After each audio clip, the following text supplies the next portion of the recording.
একটু বসতে হবে। তো বুজুর্গ আজকে ফজরের নামাজ পড়ে ইশরাক পর্যন্ত প্রতিদিনই আমল করেন, কখনো কখনো চাষ পর্যন্ত বেলা 9টা পর্যন্ত অপেক্ষা করে চাষের নামাজ পড়ে একবারে বাসায় গিয়ে নাস্তা করে। তো আজকে ফজরের নামাজ পড়ে অল্পক্ষণের মধ্যে বেরোয় চলে গেছে। খেয়াল করেন, অল্পক্ষণের মধ্যে বেরোয় চলে গেছে। বক্তা যিনি খাদেম তিনি বলতেছেন, হযরত জরুরত বাথরুমের জন্য বেরোয় আসছেন? না, বাথরুমের জন্য না। তা আজকে এত তাড়াতাড়ি বেরিয়ে আসলেন? যে গত রাত্রে মিশকাত শরীফ মোতালা করতে গিয়ে তার ভিতরে পাইলাম নবী আলাইহিস সালাম বলতেছেন, যেই ব্যক্তি ফজরের নামাজের পরে মাগরিবের নামাজের পরে আউযু বিল্লাহিস সামিউল আলিম মিনাশ শাইতানির রাজিম 3 বার পড়ে হুয়াল্লাহুল্লাযী লা ইলাহা ইল্লাহু আলিমুল গায়বি ওয়াশ শাহাদাতি হুয়ার রহমানুর রহিম ওয়াল্লাহুল্লাযী লা ইলাহা ইল্লাহু আল মালিকুল কুদ্দুসুস সালামুল মুমিনুল মুহাইমিনুল আজিজুল জব্বারুল মুতাকাব্বির সুবহানাল্লাহি আম্মা ইউশরিকুন ওয়াল্লাহুল খালিকুল বারিউল মুসাব্বিরু লাহুল আসমাউল হুসনা ইউসাব্বিহু লাহু মা ফিস সামাওয়াতি ওয়াল আরদ ওয়া হুয়াল আজিজুল হাকীম। এই 3 আয়াত যে ব্যক্তি পড়ে আল্লাহ পাক রব্বুল আলামিন তার জন্য 70,000 ফেরেশতা মোতায়েন করে। ওই 70,000 ফেরেশতা ফজর থেকে মাগরিব পর্যন্ত, মাগরিবে পড়লে আবার ফজর পর্যন্ত 24 ঘন্টা 70,000 ফেরেশতা তার জন্য ইস্তেগফার করে, ক্ষমা চায় আল্লাহর কাছে, আর তার নামে অবিরাম নেকি লিখতে থাকে। হাদিসটা ছেলেবেলা পড়েছি, আমার মাথায় ছিল না, আমি এতদিন অন্য আমল করেছি, আজকে আমলটা করলাম। হাদিসে রাতের বেলা পড়া ফজরের নামাজের পরে আমি আমল করেছি, আমল করে দেখি চতুর্দিকে 70,000 ফেরেশতা আমার চোখের সামনে, মাথায় তাদের পাগড়ি, সীমাহুম কে মুসাব্বিমিন, তাদের মাথায় পাগড়ি। আল্লাহ পাক 70,000 ফেরেশতা পাঠিয়েছেন আমার চতুর্দিক দিয়ে বৈশা, 70,000 ফেরেশতা, গায়ে তাদের জুব্বা, নুরানি তাদের চেহারা, মাথায় তাদের পাগড়ি, সামনে এমন এমন গাট কাগজ নিয়া তারা লিখতেছে আমার নামে, উপরে সুরকি শিরোনাম দিয়া আমার নামের উপরে আন্ডারলাইনে তারা শুধু নেকি লিখতেছে। আমি চোখের সামনে দেইখা খুশি হয়ে গেলাম। 70,000 ফেরেশতা যখন আমার নামে কাজ করতেছে, এই ফাঁকে আমি একটু যে আমার অন্য কাজ সারি, তাই আজকে আগে আগে উঠে চলে আসছি। হুজুর বলেন, যেই 70,000 ফেরেশতা তোমার জন্য সূরা হাসরের শেষ 3 আয়াত লেখা পড়ার কারণে নেকি লিখতেছে, এমন করে তোমাদের হায়াতের শেষ হয়ে যাবে আমল করতে করতে। যেদিন তোমার মৃত্যু হয়ে যাবে, যেদিন তোমার মরণ হবে, ওই দিন দুনিয়ার কোনো মানুষও যদি তোমার জানাজার নামাজে হাজির না হয়, ওই 70,000 ফেরেশতা তোমার জানাজায় উপস্থিত থাকবে। মানুষে জানাজা পড়ে, জানাজার দোয়া কয়জনে পড়ে? হ্যাঁ, কয়জন পড়ে? এর ভিতরে জানাজার ইন্টারভিউ নিলি অর্ধেক মানুষ উঠে আগের থেকে বলায় সারি চলে যাবে। কতক্ষণ?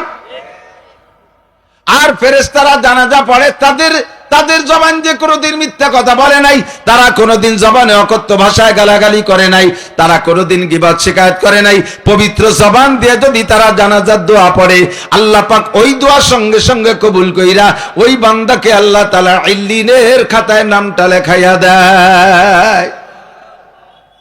চোখের সামনে চিনি নাই, আমি পরিচয় করে জানি নাই যে তারা ফেরেশতা কি না। আমি আমার স্বচক্ষে দেখেছি হযরত সুটপার হুজুর রহমাতুল্লাহ আলাইহির জানাজা।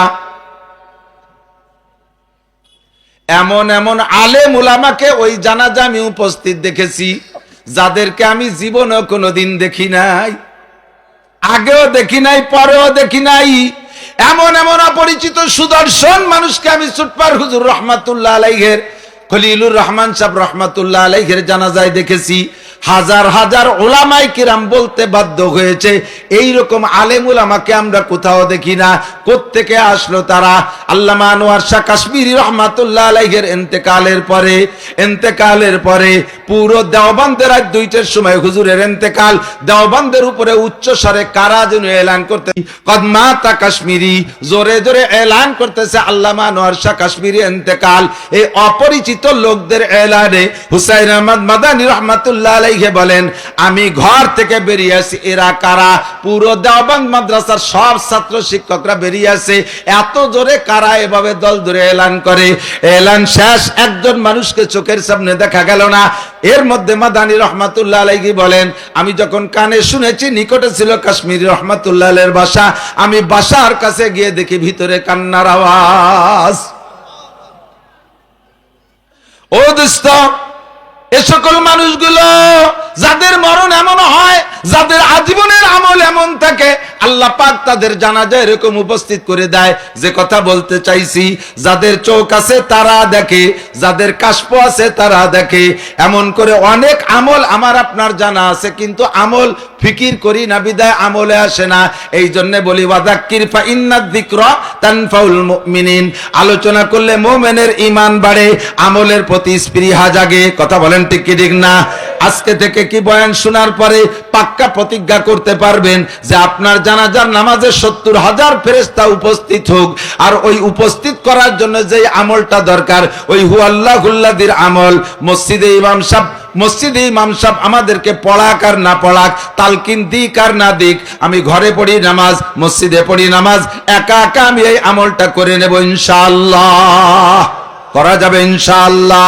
আল্লাহ তাআলা সবাইরে তৌফিক দান করেন। আল্লাহ পাক রব্বুল আলামিন বলেন, কুল হাল ইয়াস্তাবিল্লাযীনা ইয়ালামুনা ওয়াল্লাযীনা লা ইয়ালামুন। হে নবী, উম্মতকে জিজ্ঞাসা করো, আমার দিক, কুল মানে বলো, কুল মানে বলো, বলো। এই জায়গা কুল শব্দের পরে, বলোর পরে যদি আরবিতে হরফে ইস্তেফহাম অর্থাৎ জিজ্ঞাসাবোধক চিহ্ন আসে, তখন কুল মানে বলো না, তখন কুলের মানে জিজ্ঞাসা করো। কুল হাল ইয়াস্তাবিল্লাযীনা, বলো শিক্ষিত লোক আর অশিক্ষিত লোক কি সমান হতে পারে? তরজমা এভাবের চাইতে সুন্দর হবে, হে নবী, উম্মতের কাছে জিজ্ঞাসা করো, তারা একটু বুঝে শুনে জবাব দিক। শিক্ষিত লোক আর অশিক্ষিত লোক, শিক্ষিত লোক আর মূর্খ লোক কোনদিন কি সমান হতে পারে? এ আমার যুবকরা সাক্ষী দাও, পারে? আরো জোরে পারে? কোনদিনও পারে না।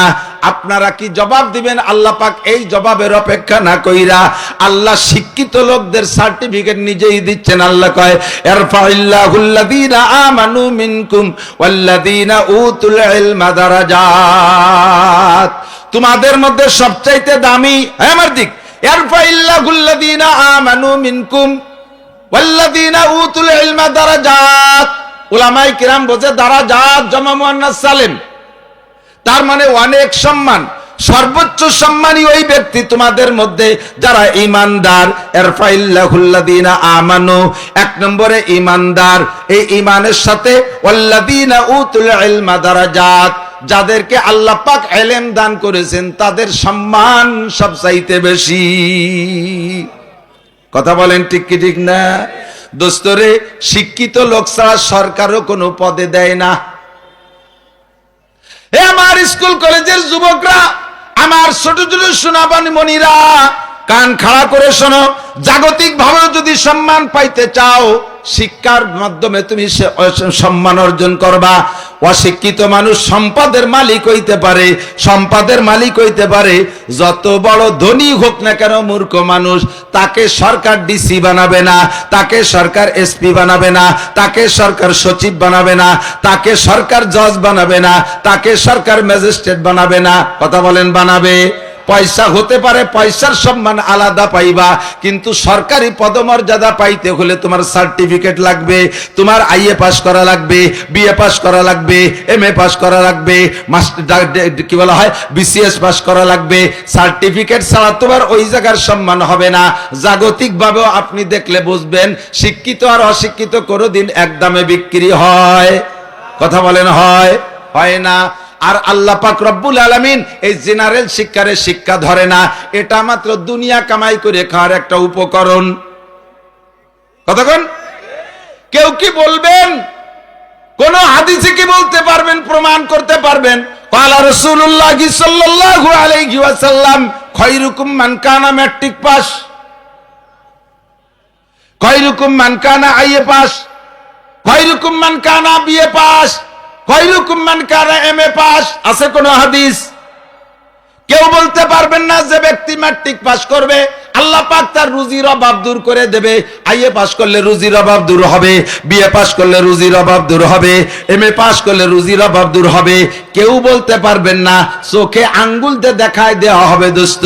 আইএ বিএ এমএ পাস কইরা রিকশা চালায়, অটো চালায়, এত বড় লেখাপড়া করে শিক্ষিত হইয়াও তার রুজির কোনো ভালো ব্যবস্থা হচ্ছে না। পরের খেতে কামলা দেয়, এখন ছাগলের খামার করছে, পোল্ট্রি মুরগির মাদ্রাসা বানাইছে, কতক্ষণ টিকিরিং না, পোল্ট্রির কেজি স্কুল বানাইয়া তাই ধুয়ে মুছে খাইতেছে। তাহলে আইএ বিএ এমএ তোমার রিজিকের সনদ নয়, এর মাধ্যমে তোমার রিজিক হবে প্রমাণ নাই। কেউ বলতে পারবেন না এমএ পাস করলে কবর আযাব মাপ, বিএ পাস করলে ডান হাতে আমলনামা পাবে, বিসিএস পাস করলে বিদ্যুৎ গতিতে পুলসিরাত পার হয়ে যাবে, ডাক্তারি ইঞ্জিনিয়ারিং পাস করলে বিনা হিসাবে জান্নাতি। কেউ বলতে পারবে না এমন কোন হাদিস? জোরে বলেন আছে? এগুলো কোরআন, এগুলো আমলের মাধ্যমে হাদিস আছে। আল্লাহর নবী বলেন খায়রুকুম মান তাআল্লামাল কুরআন ওয়া আল্লামা, তোমাদের মধ্যে সবচাইতে ভালো, বলেন সবচাইতে, আরো জোরে সবচেয়ে, সবচেয়ে ভালোর উপরে কি আর ভালো হয়? সবচেয়ে ভালোর উপরে ভালো হয়। নবী যারে সবচেয়ে ভালো বলে তার চেয়ে বেশি ভালো থাকে না, আল্লাহ যারে সবচেয়ে ভালো বলে তার চেয়ে ভালো হতে পারে না, নবী যারে সবচেয়ে খারাপ বলে তার চেয়ে খারাপ হইতে পারে না, আল্লাহ যারে সবচেয়ে খারাপ বলে তার চেয়ে খারাপ হইতে পারে না, আল্লাহ যারে সবচেয়ে বেশি বলে তার চেয়ে বেশি হতে পারে না, আল্লাহ যারে সবচেয়ে কম বলে তার চেয়ে কম হইতে পারে না। আমার নবী এমন একটা শব্দ ব্যবহার করেছেন খায়রুকুম, তোমাদের মধ্যে সবচেয়ে ভালো, ইসমে তাফজিলের সিগা উলামায়ে কেরাম বোঝে, সর্বোচ্চ অর্থ বহনকারী শব্দ। তোমাদের মধ্যে সবচেয়ে ভালো, এ যুবক ভালো করে জেনে নাও, সবচেয়ে ভালো তার চেয়ে ভালো হতে পারে না মান তাআল্লামাল কুরআন ওয়া আল্লামা, যে কুরআন শরীফ পড়ে এবং পড়ায়, শিক্ষা করে আর শিক্ষা দেয়, উভয়কে আল্লাহর রাসূল সার্টিফিকেট দিয়েছেন তুমি দুনিয়ায় সবচাইতে ভালো। তাই তুমি যদি কৃষক হয়ে কুরআন পড়ো তাও তুমি ভালো, তুমি যদি দোকানদার হয়ে কোরআন পড়ো তাও তুমি ভালো, নারী হয়ে কোরআন পড়ো তাও তুমি সবচেয়ে ভালো, পুরুষে কোরআন পড়ো তাও তুমি সবচেয়ে ভালো, কলেজ স্টুডেন্ট কোরআন পড়ো তাও তুমি সবচেয়ে ভালো, পুলিশে কোরআন পড়ো তাও তুমি সবচেয়ে ভালো, আর্মি বিডিআর কোরআন পড়ো তাও তুমি সবচেয়ে ভালো, মাস্টার ডাক্তার কোরআন পড়ো তাহলে সবচেয়ে ভালো, মেম্বার চেয়ারম্যান কোরআন পড়ো তাহলেই সবচেয়ে ভালো। আর কোরআন ছাড়া দুনিয়ার যত সার্টিফিকেট অর্জন করবা, তোমাকে একটা সার্টিফিকেটও নবী সই করবে না, ঠিক কিনা? কেন? আল্লাহু আকবার। আল্লাহ নবী বলেন তলাবুল ইলমে ফারিদাতুন আলা কুল্লি মুসলিম। আমার দিক দ্বীনি খেয়াল, খুব ইম্পর্টেন্ট, ভেরি ভেরি ইম্পর্টেন্ট। নবী পাক বলেন তলাবুল ইলমে ফারিদাতুন আলা কুল্লি মুসলিম, দ্বীনি ইলম শিক্ষা করা এনি ম্যান এভরিবডি। খেয়াল করে না, দ্বীনি ইলম শিক্ষা করা এনি ম্যান এভরিবডি, প্রত্যেকটা মুসলমান নরনারীর উপরে নফল। জোরে কান, আমি মিথ্যে কথা কইছি না? আমি তো নফল কইছি, মিথ্যে কইছি না? আপনারা সত্যি কোন তো? জোর হলো না? সবাই কইছেন আমার দায়িত্ব শেষ। নবী পাককে আল্লাহ বলেন আফালা ইয়ানজুরুনা ইলাল ইবিলি কাইফা খুলিকাত ওয়া ইলাস সামাই কাইফা রুফিয়াত ওয়া ইলাল জিবালি কাইফা নুসিবাত ওয়া ইলাল আরদি কাইফা সুতিহাত ফাযাক্কির ইন্নামা আনতা মুযাক্কির লাস্তা আলাইহিম বিমুসাইতির। নবী পাককে বলেন ফাযাক্কির ইন্নামা আনতা মুযাক্কির, আপনার দায়িত্ব আলোচনা করে দাওয়াত পৌঁছাই দেওয়া, আপনাকে লাস্তা আলাইহিম বিমুসাইতির, উম্মতের উপরে দারোগা বানাই পাঠাই নাই যে পিটাই পিটাই নামাজ পড়াবেন, পিটাই পিটাই কলেমা পড়াবেন, পিটাই পিটাই আপনি আমল করাবেন। ওমা আলাইকা ইল্লাল বালাগ, আপনার দায়িত্ব পৌঁছিয়ে দেওয়া। যদি আপনি এই তাবলীগের দায়িত্ব পালন না করতেন তাহলে আপনাকেও কিয়ামতে আমার কাঠগড়ায় দাঁড়িয়ে জবাব দেয়া লাগতো।